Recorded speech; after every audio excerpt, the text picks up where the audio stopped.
Welcome to the channel. This week on the Kiwi Barefoot Gardener, we tidy up and prune the tayberry. I rescue a sad looking loganberry, and because the weather's been so cold and wet all week, we take to the kitchen and we make strawberry jam. Come potter with me in the garden. My name is Dawn and I am the Kiwi Barefoot Gardener.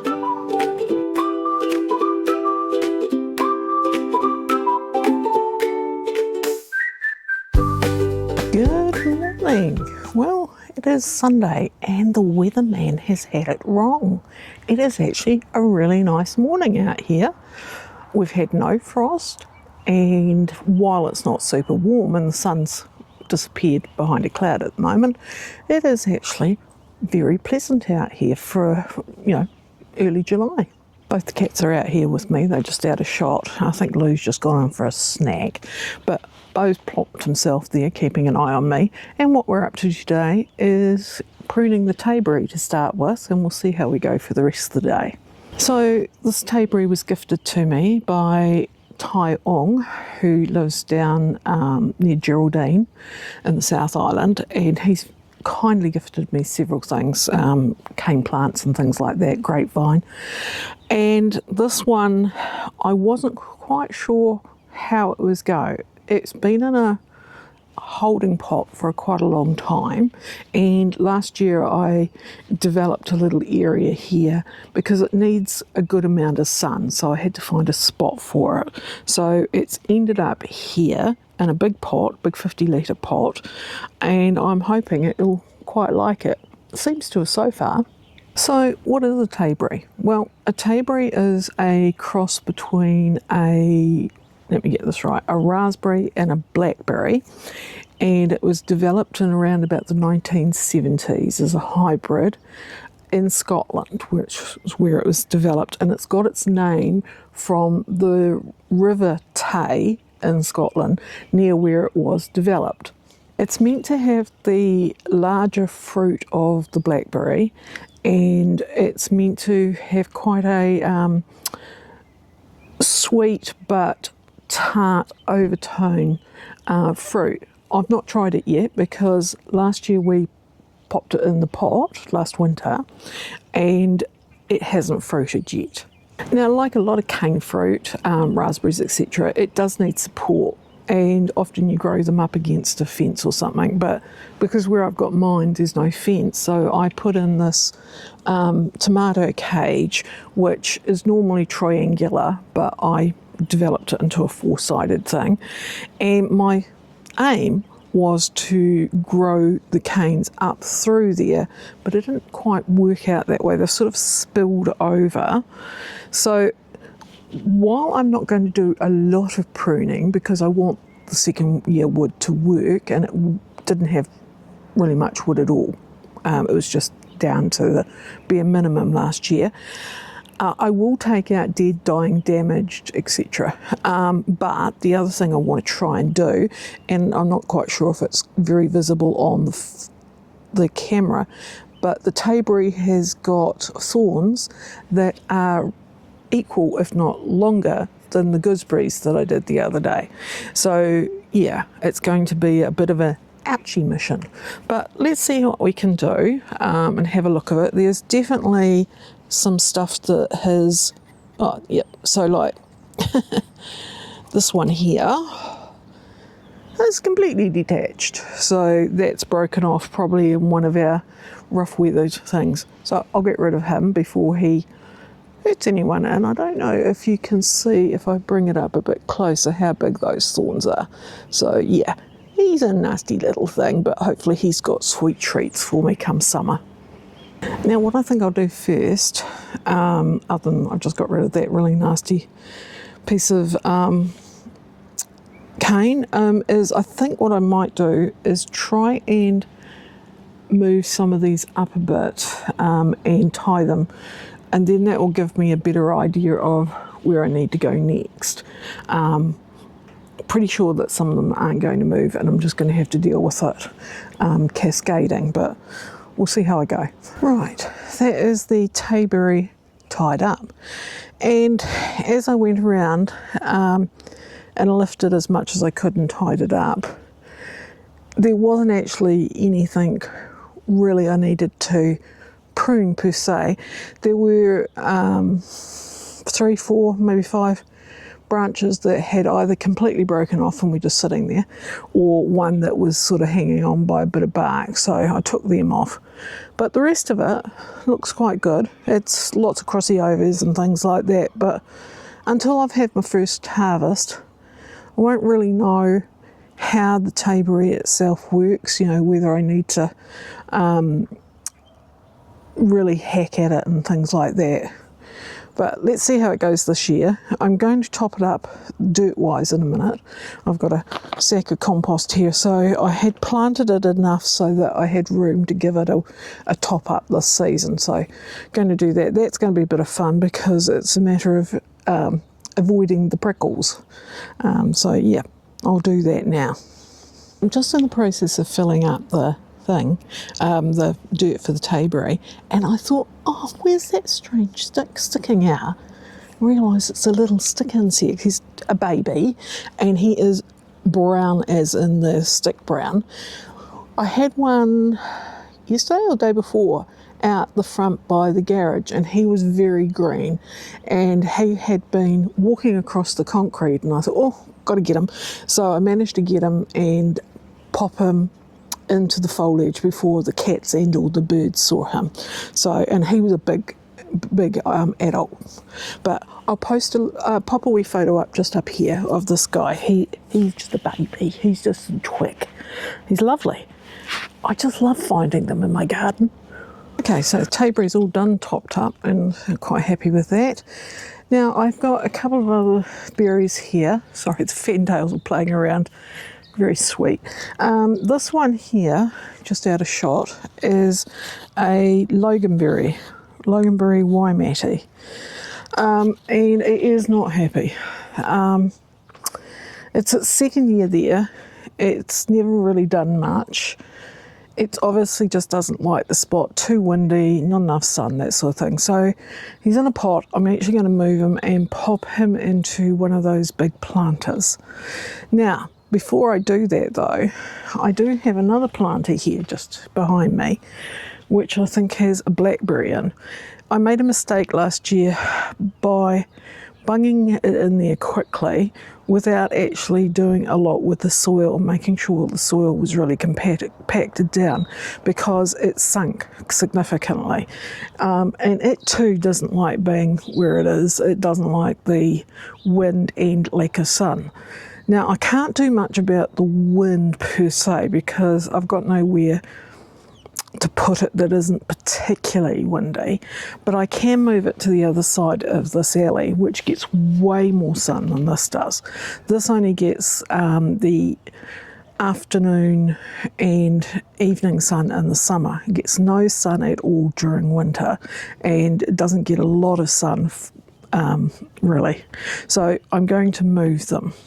I've just been wandering around the alley looking for the best places to put them, and I think what I might do is move them to where the yams were, because I'm not doing yams this year.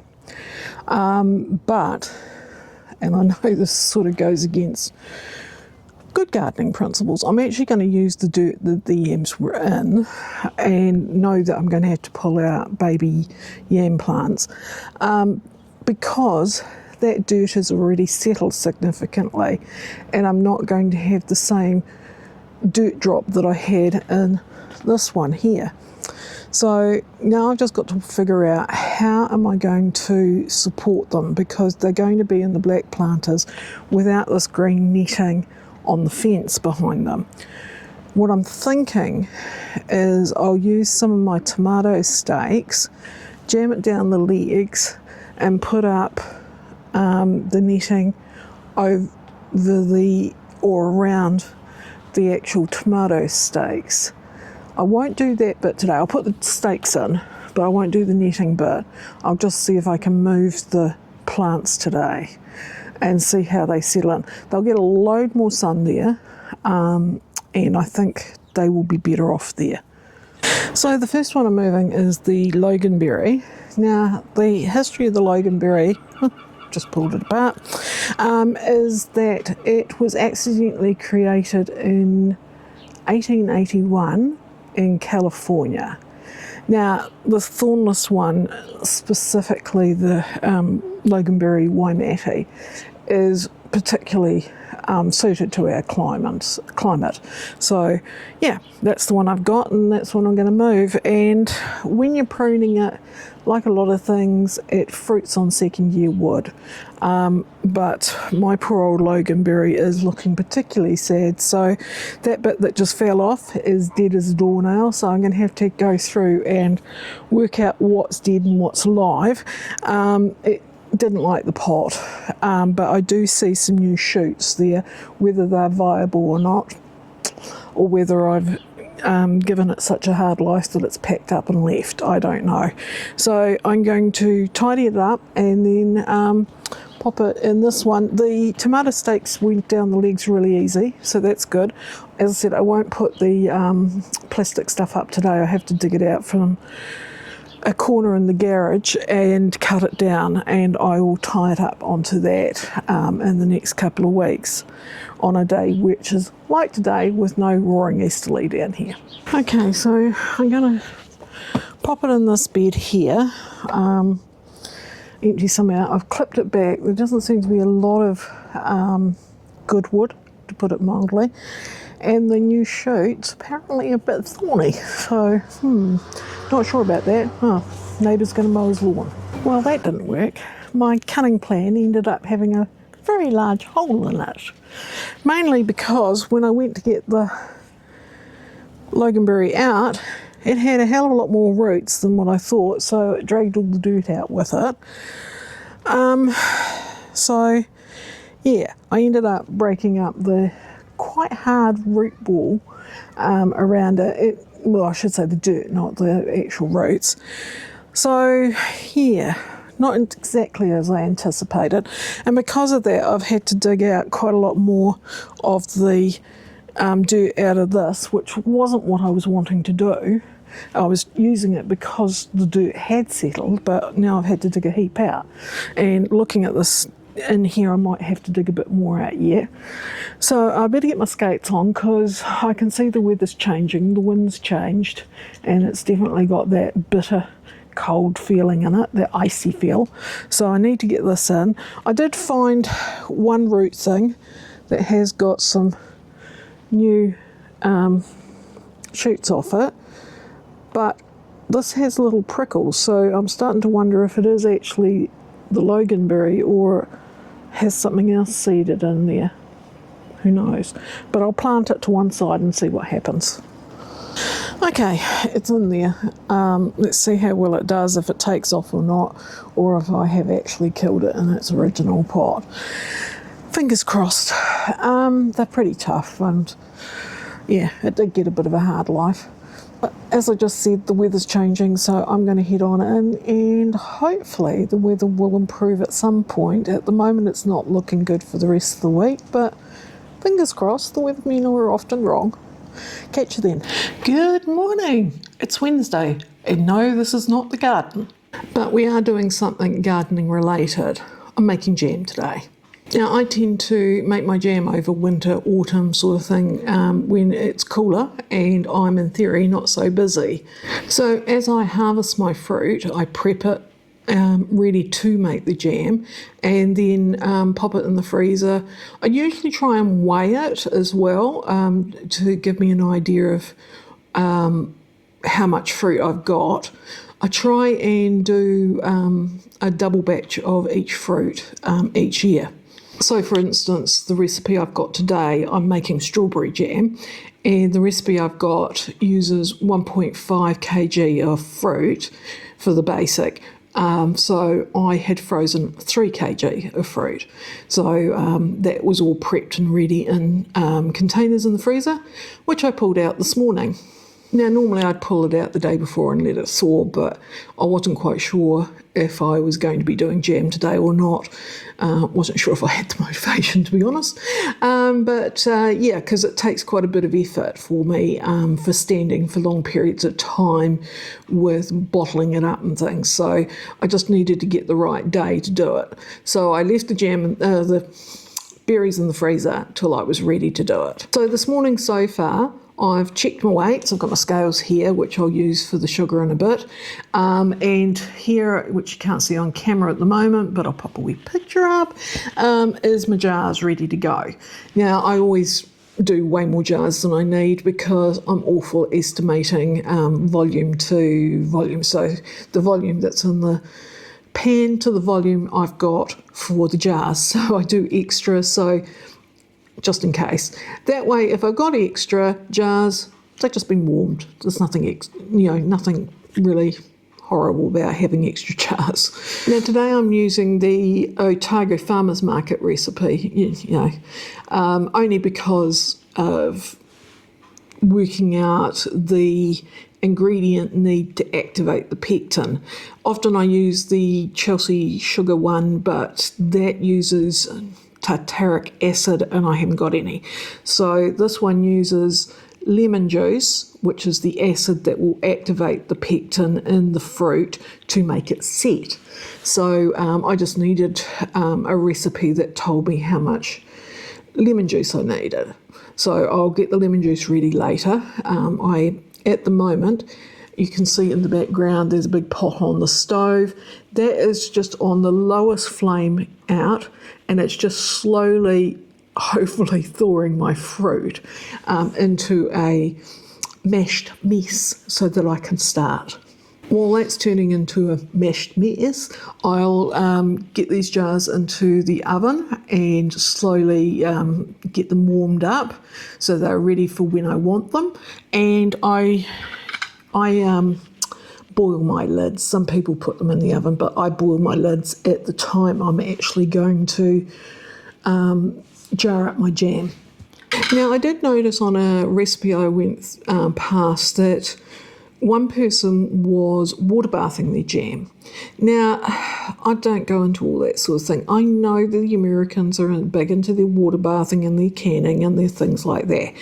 And they do canning that, like someone like me, just doesn't bother. I don't do low acid food, which does need canning and water bathing. I certainly don't do meat or dairy or anything like that. I tend to do high acid and high sugar things. So I just use the overflow method, and because my jam is a 1-to-1, so 1 part of fruit to 1 part of sugar, there's so much sugar in it that the bugs aren't going to grow easily. If you're opting to do a low sugar jam though, you may want to look at other methods of extending the life of your product. So there's some things that are fridge jams or fridge pickles and things like that, but with low sugar stuff or low acid stuff, yeah, you do need to be careful about. I tend to freeze my stuff if it's like that, just for ease. If you're in an area where your power might not be the best and you're a bit worried that your freezers might give out or what have you, yeah, canning and water bathing and what have you, yep, it is a lot of work. And I think, while it's really, really nice and it works and is part of some people's lifestyle, that's great. Go for it. But for me, with my cronky back and lack of time in years gone by, I'm just a overflow method person for their jams and acid pickles. Now, jars for your jam, or if you're doing other preserves. I tend to use reuse jars, so ones that I've bought commercially, and as long as the lids are okay, I reuse them. So what do I mean by the lid's okay? So that's a commercial jar lid, and the inside has no rust in it, and the seal is intact. So yeah, that's all good. Most of my jars, as I said, I have from if things have been bought commercially, and I reuse them and reuse them. I do find with acid pickles though that the lids don't last, so that you have to go and get new lids, and there is places where you can buy just the lids for jars for canning and jamming and things like that. Now I should explain that when people talk about canning, they don't necessarily mean like a can like you get your baked beans in. They can do that, but most people who are canning are actually putting their stuff into jars, usually the big thick AG jars if they are canning them or water bathing them or putting them under pressure to get them so that they are stable for a long time on the shelf.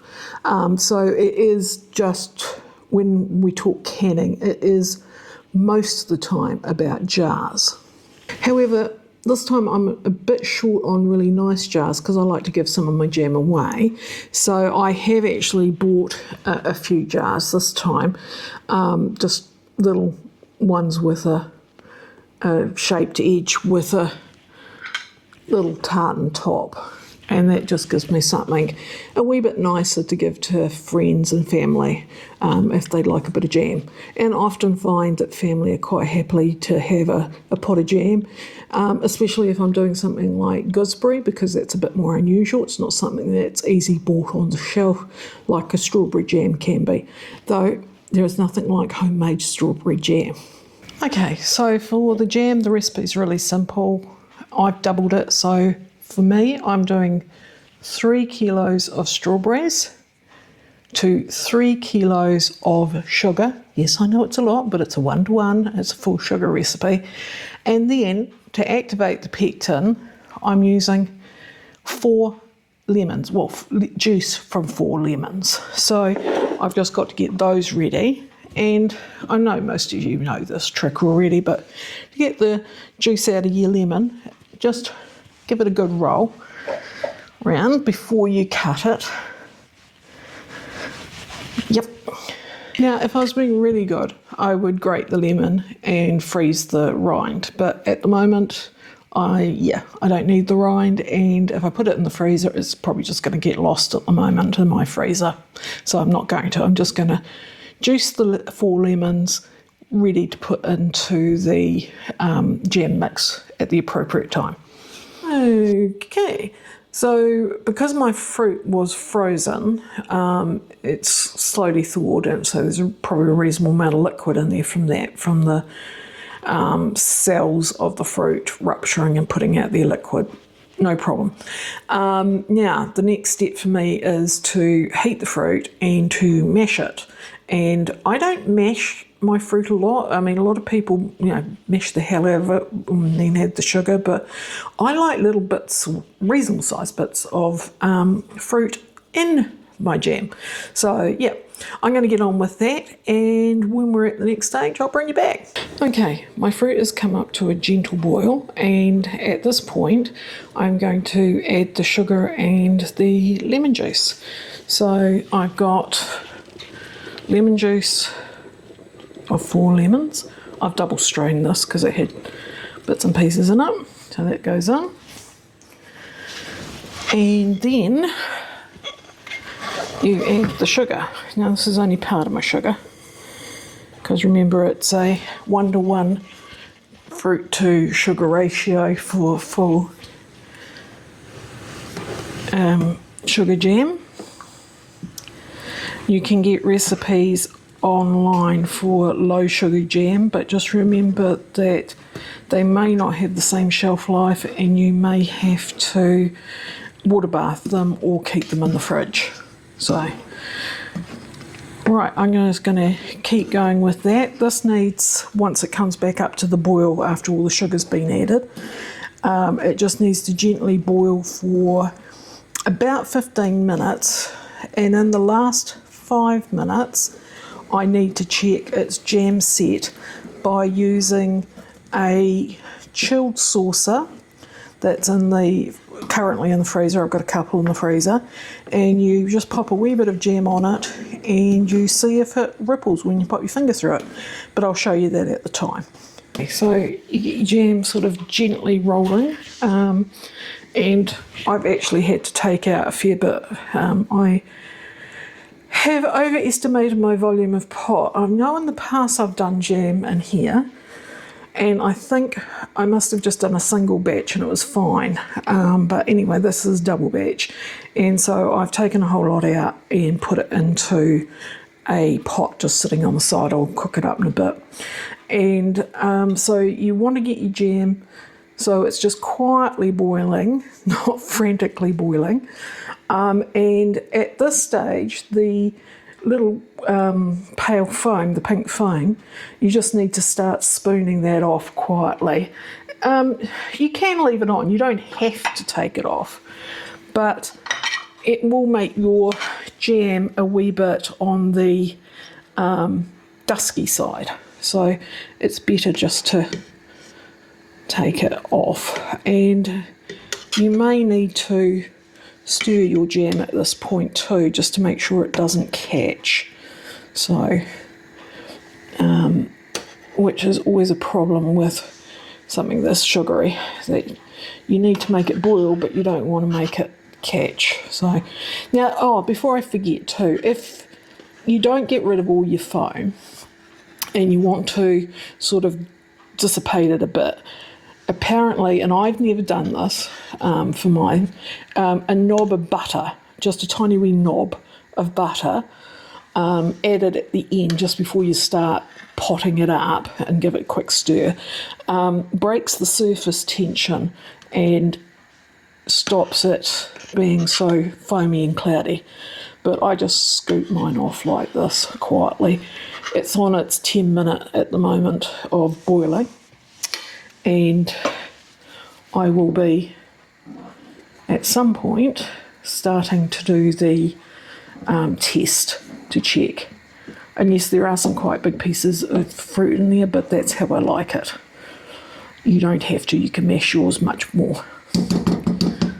Right, I'll keep scooping, and when it comes to doing the jam test, set test, I'll bring you back. Okay, we've done 10 minutes, and what I'm going to do now is I've got a really cold plate, whoops, sorry, that's just come out of the freezer, and I'm just going to grab a bit of jam, pop it on there, and just give it a, don't dip your finger in straight away, let it cool down for a sec, move it around. I'm not expecting this test one to work. Rather than use your finger, just, yep, no, it's not ready yet.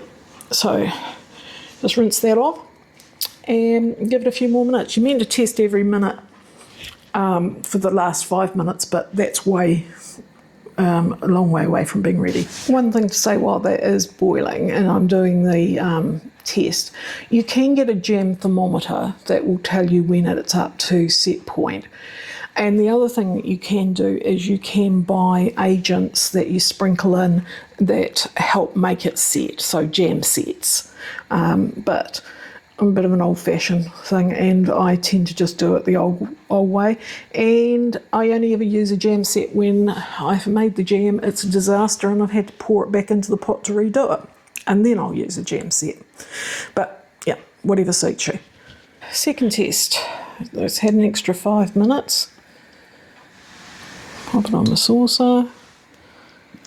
It's starting to look a wee bit better. Didn't run as much. Let it cool down a bit, because you don't want to burn your finger. Jam is dreadfully hot. Yep, that's starting to look better. Yep.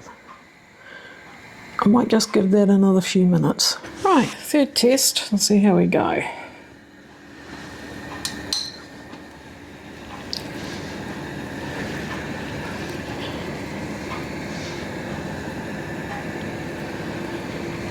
Okay, so that looks about right. Yep, I'm happy with that. Right, now it's time to take it off the heat and get the jars out of the oven and start jarring it up. Okay, so I've got 3 jars. Pop your jars onto a cloth, especially if you're like me and you've got a hard surface. You don't want to damage your surface, but the cloth just buffers it. Also stops potential hot stuff hitting cold surface and shattering. Not good. Now, you need a jam thing. These are ones that, I think I bought that one. And this one I've adapted out of a smaller thing. I cut the thing out. And it was just because I was wanting to use smaller jars. And yeah, see, that one's too big. So, only problem with it being a bit smaller is that it doesn't take lumpy fruit very well. But anyway, so dive in. Be careful not to touch the jam because it is scalding hot. And if you do, don't forget to run it under cold water for a long, long time. Right, and then just pop that in there.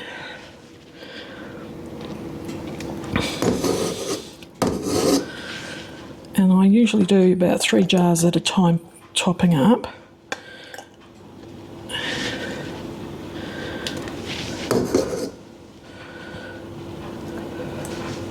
Trying to be careful not to spread it everywhere.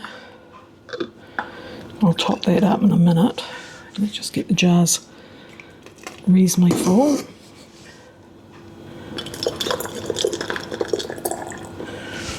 Make sure I grab a bit of fruit each time in the jar with the liquid.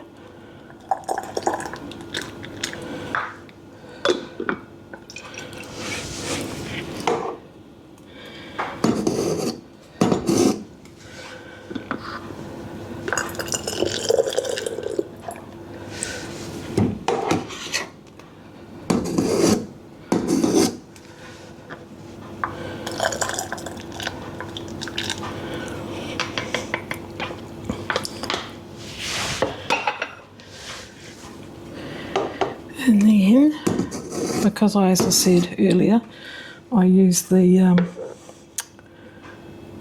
overflow method. Just, whoops, almost too much. Just be careful of those bits of fruit that suddenly overflow you more than what you anticipate. Right. Okay, first 3 done. Now for the lids.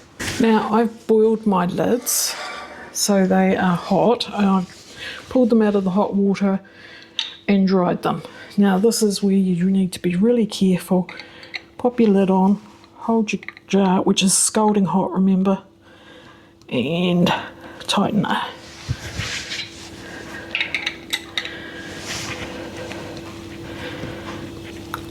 There we go.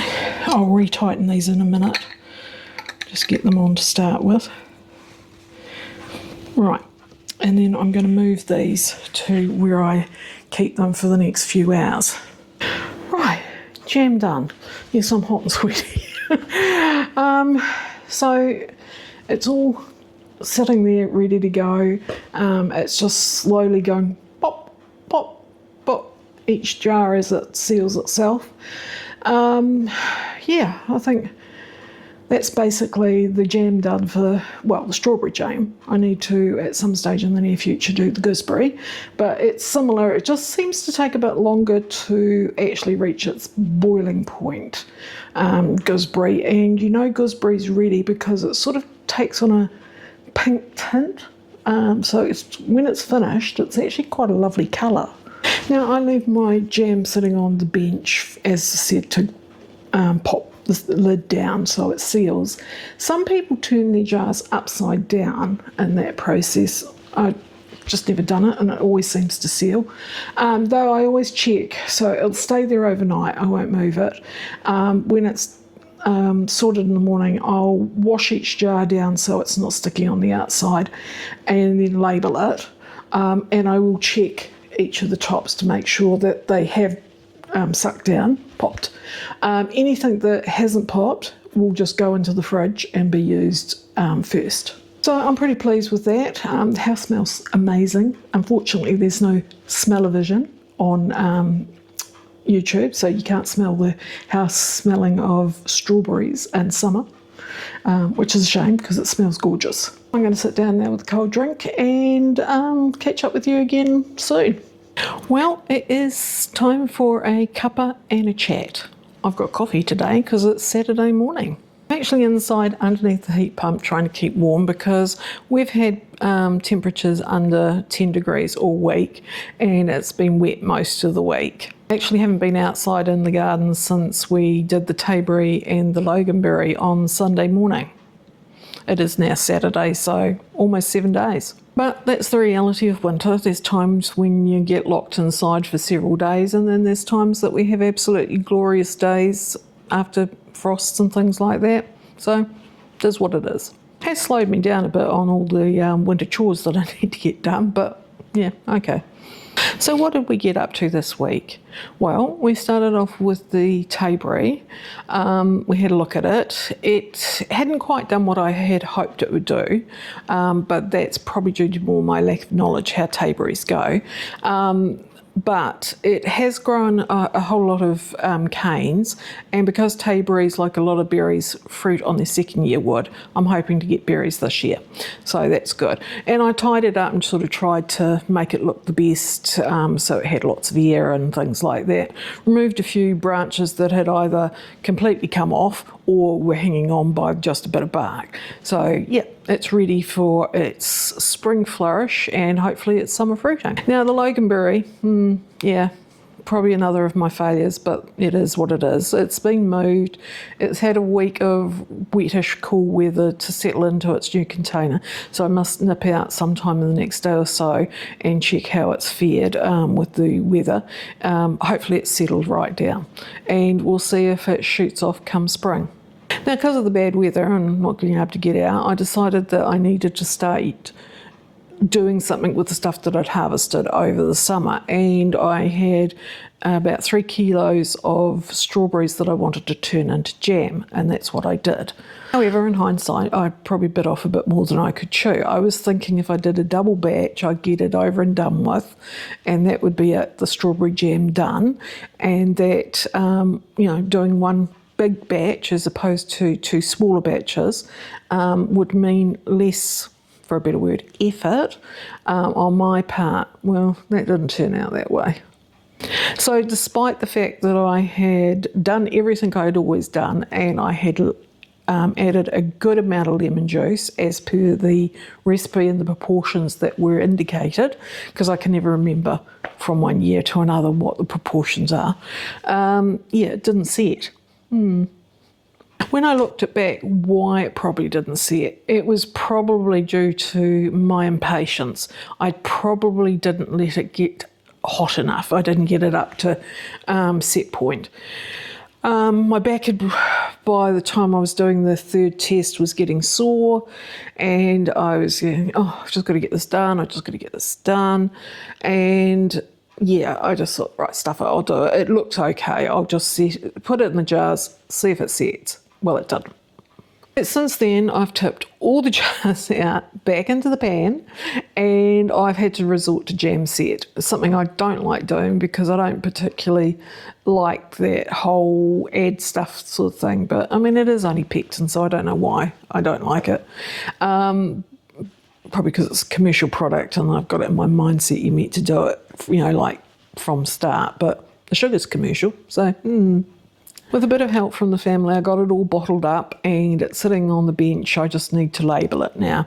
I like to leave mine there for 24 to 48 hours just to settle, make sure it's all good. So yeah, I've got a fair few strawberry jars now to either use ourselves, or I will give a few away. I still have gooseberries and black currants to do, so I will get onto those in the near future. The gooseberries, they can be a wee bit tricky, quite hard to get to set point because you know that they are ready to test for set point when they go to a slightly pink tinge, and when you bottle them up and they settle and what have you, they have the most glorious colour jam, and I just love gooseberry jam. And of course you can't really buy it off the shelf either. Black currant shouldn't be a problem. They are loaded with pectin, and so they should set. They often overset like rock. So I'm depending on how much I've got left, I have to go and weigh them. I'll either make just jam, or I might make some cordial and jam, we'll see. But I have learnt my lesson after this week. I will be doing single batches and not pushing myself as hard as I did on the day that I did the jam. Right, I'd just like to thank all those who have subscribed to date. It's really awesome. However, if you haven't subscribed yet and you feel that you'd like to follow the channel, please do. Just hit the subscribe button. It is free to do so. Also, happy if you hit the like button or comment. It all helps with the algorithm and promotes the video within the YouTube algorithm. At the moment, my plans for next week are the raspberry canes down the side alley and pruning the rambling rose. Hopefully the weather cooperates. It's looking good and I've got my fingers crossed. So they're my two plans for next week. But now I'm going to get on with my coffee, finish the editing and see what the rest of the day brings. But for me, until next week's vlog, bye.